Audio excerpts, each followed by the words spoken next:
colorées brûlaient dans la pièce. Elles faisaient étinceler les ornements dorés fixés au mur entre les riches tentures. Ici pendait un collier de perles, là brillaient des pierres précieuses, et sur une petite table sculptée et ornée de délicates incrustations se trouvait une resplendissante coupe en verre contenant de l'huile parfumée. Cette pièce, qui n'était pas très grande, semblait en parfaite harmonie avec la belle dame, étendue nonchalamment sur un divan moelleux. Ses cheveux noirs aux reflets bleutés étaient tressés en 2 longues nattes et enserrés dans une résille d'or. Il retombait sur le côté. Elle portait un ample vêtement de soie rouge et une petite veste courte qui était richement brodée d'or et assortie aux mules qui ornaient ses petits pieds. Un pantalon de soie bleu bouffant descendait jusqu'aux chevilles et complétait parfaitement son habillement. Ses mains étaient soignées et dépourvues de bijoux. Elle laissait couler entre leurs doigts les perles d'un chapelet. Mais ce n'était qu'un geste machinal. Ses pensées paraissaient bien loin de tout recueillement, de toute prière. Au dehors, des pas se firent entendre. La jeune femme glissa prestement le chapelet dans son vêtement et elle s'enfonça encore plus profondément dans les coussins. Un vieux serviteur alors pénétra dans la pièce. Il devait faire partie des gens de confiance de la maison, sinon il n'aurait jamais pu entrer chez la maîtresse sans se faire annoncer. Il se tenait légèrement courbé, les mains croisées sur son cœur, et il s'approcha du lit d'un pas traînant et attendit patiemment que la belle dame daigne lui adresser la parole.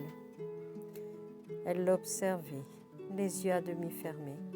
Oh, il pouvait bien attendre longtemps. Elle n'était pas encore disposée à entendre ce qu'il avait à lui dire, car en aucun cas cela ne serait quelque chose de bon. Puis, la curiosité l'emporta. « Quel message apportes-tu, Mustapha ?» demanda-t-elle d'un ton las. Notre maître, Abd al-Muttalib, désire s'entretenir avec Amina au sujet du garçon. Il demande si Amina désire le recevoir ici ou si elle prendra la peine de se rendre dans ses appartements. Mustapha, sais-tu ce qu'il veut faire du garçon ? Demanda-t-elle sur un ton chargé d'angoisse. Le souci maternel vibrait dans cette question et lui faisait oublier si elle s'adressait à un serviteur. Notre maître ne l'a pas dit, répliqua prudemment le serviteur, mais je crois le savoir, car depuis quelques jours, il répète qu'il serait temps d'envoyer Mohamed à l'école. Ah, je m'en doutais, s'écria Amina. Personnellement, je pense que l'enfant est encore trop fragile. Mais son grand-père ne s'en rend pas compte. Nous allons encore devoir nous affronter. Et le plus tôt sera le mieux. Dis à Abd al-Muttalib que je suis prête à le recevoir ici.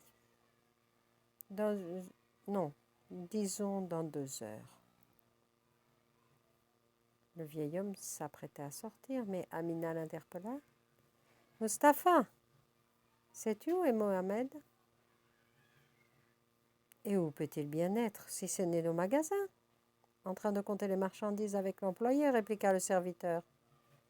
Rien ne lui plaît davantage que la splendeur des couleurs, des tapis et des pierres précieuses. Il en oublie même de boire et de manger. Eh bien, dis qu'on me l'envoie immédiatement, demanda aimablement Amina. Elle savait très bien qu'elle n'avait pas d'ordre à donner à Mustapha puisqu'elle n'était pas sa maîtresse. Mais ce brave homme était toujours prêt à rendre service. Et cette fois encore, il proposa d'aller chercher lui-même l'enfant pour le ramener à sa mère. Il s'en alla donc, quittant Amina seule. Elle soupira profondément. Elle appréhendait cet entretien avec le maître de maison, son beau-père, sous l'autorité duquel elle se trouvait depuis la mort de son époux. voilà 6 longues années qui s'étaient déjà écoulées depuis lors. Abdallah, fils d'Abd al-Muttalib, son époux, était commerçant. Et au cours d'un voyage d'affaires, peu avant la naissance de son enfant Mohamed, Abdallah était tombé entre les bandes de brigands qu'il avait blessé à mort.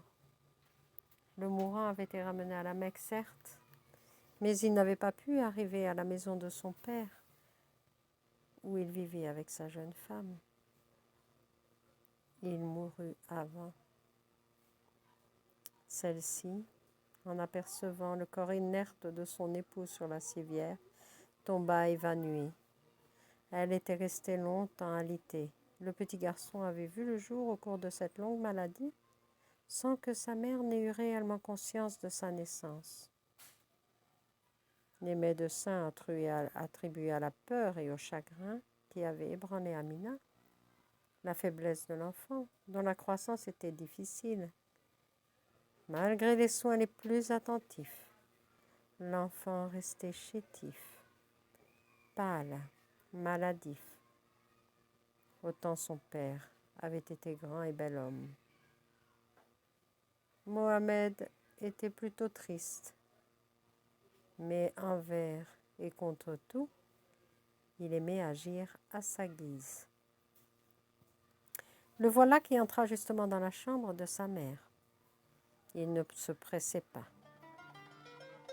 Il avançait sans un sourire. Il s'approcha du lit, presque à contre-cœur, et demanda « Tu m'as fait appeler mère. Ce que tu avais à me dire était-il donc si urgent ?» Sa mère ne le réprimanda pas pour le ton impertinent sur lequel la question avait été posée. Elle lui dit, pleine d'affection, « Assieds-toi là, mon fils, et écoute. Ton grand-père va venir pour que nous parlions de toi. Je sais qu'il a dans l'idée de t'envoyer à l'école. Mais n'est-il pas vrai que tu te sens encore très fatigué et pas assez fort ?» L'enfant la regarda droit dans les yeux et lui dit « Je suis fatigué, c'est vrai, mais cela ne fait rien. Je t'en prie, laisse-moi aller à l'école. » Effrayée, Amina s'écria « Mais non, Mohamed, y songes-tu? Le bruit, les mauvaises manières de tous ces écoliers, cela pourrait te faire du mal. Ils se moqueront de toi d'ailleurs, parce que tu es pâle et faible. » Et puis, l'enfant l'interrompit agacé. « Si je reste ici, je ne deviendrai jamais un homme. Mes forces grandiront au contact des autres. Je veux apprendre, je dois apprendre. Je veux devenir quelqu'un d'avisé. Je dirai à grand-père que j'ai très envie d'aller à l'école, alors tu pourras lui dire tout ce que tu voudras, c'est moi qui l'écouterai. »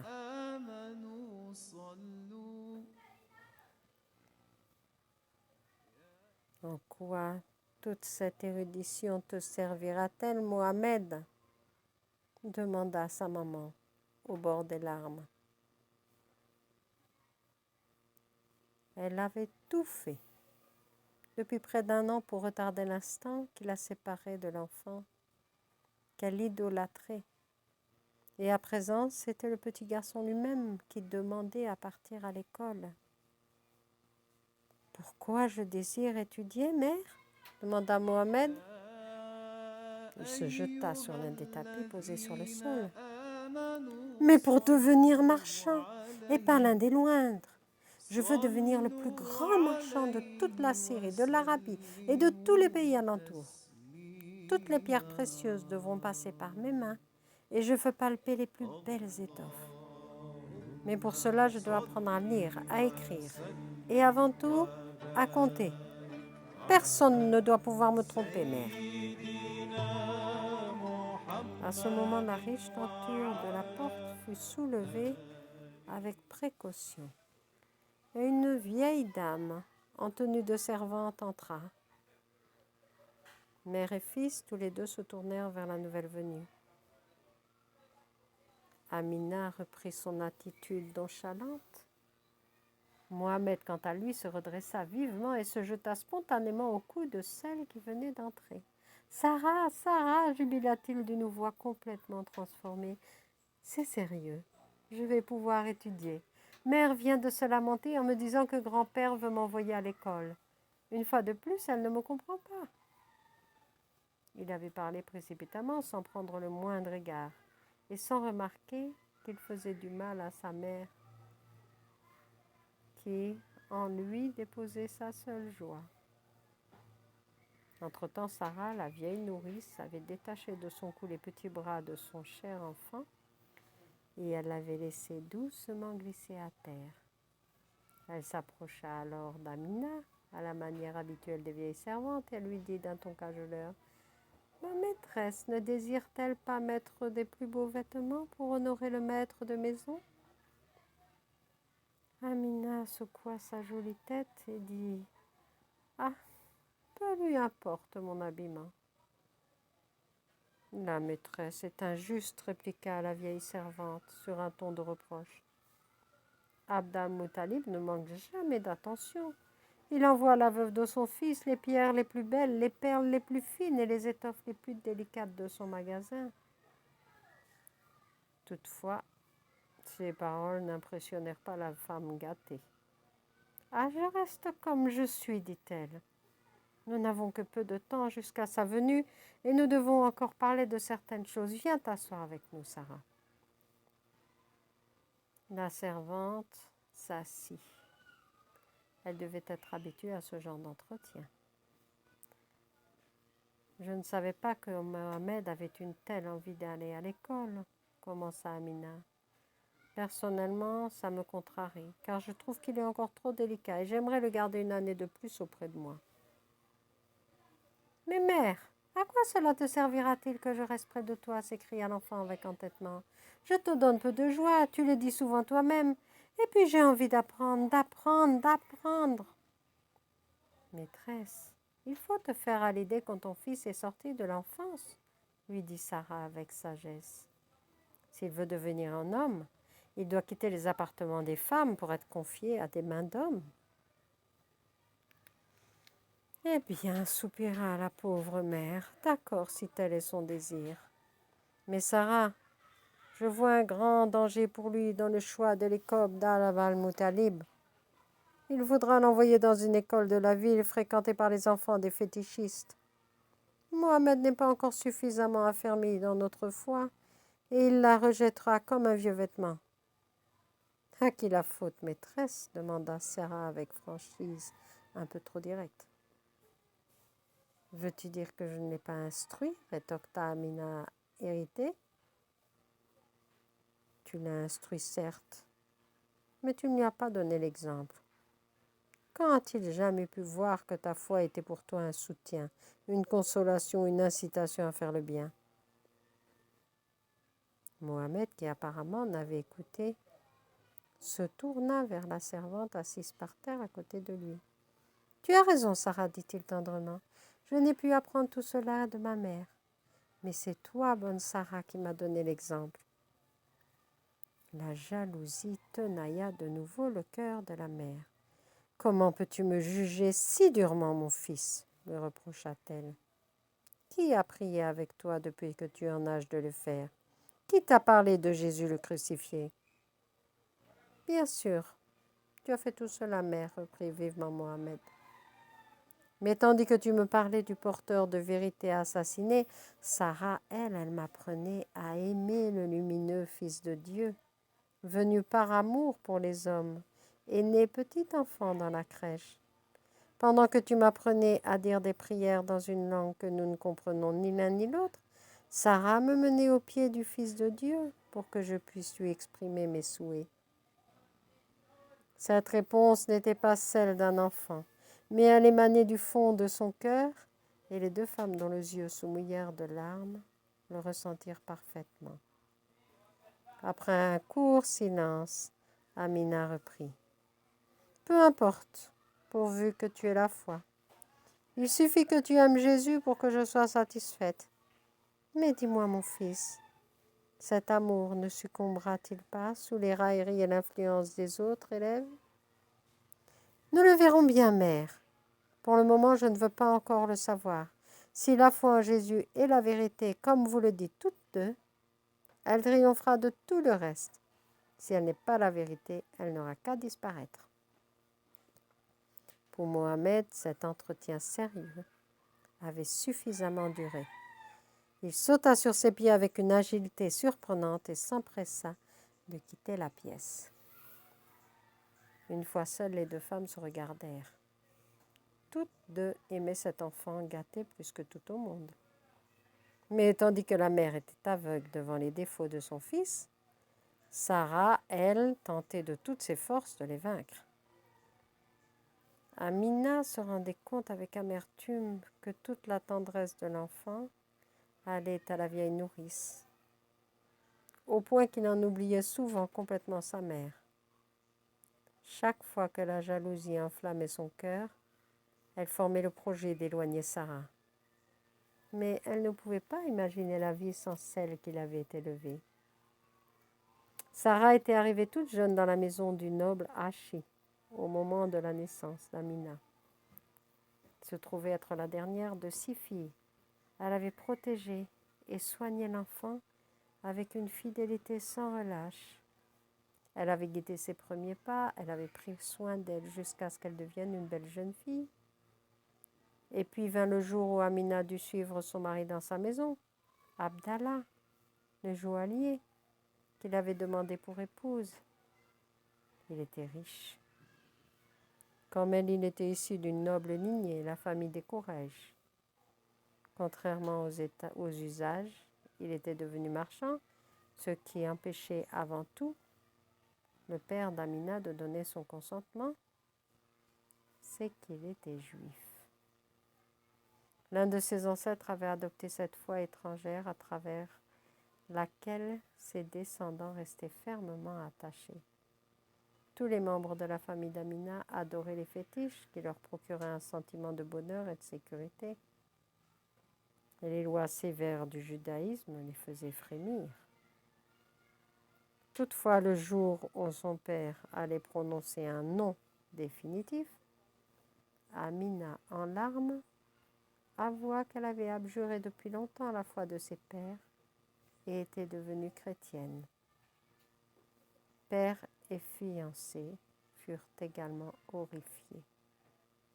Mais tandis que le père voulait renier sa fille qui avait une autre croyance, Abdallah, quant à lui, maintint sa demande et accueillit la chrétienne dans sa maison et dans son cœur. Ainsi, personne n'avait plus besoin d'être mis au courant du changement de croyance de la noble jeune fille. Et c'est avec soulagement que le père considéra l'avenir. Sarah, quant à elle, quitta en même temps qu'Amina le palais des Hachi pour se marier le même jour qu'elle. Amina avait avoué en pleurant que c'était Sarah qui lui avait fait connaître la nouvelle croyance. Chassée de la maison, la servante avait pu suivre l'homme qui avait demandé sa main depuis longtemps. Son propre fils mourut à la naissance, ce qui lui permit de s'occuper du petit Mohamed qu'elle soigna fidèlement avec tout l'amour d'une mère.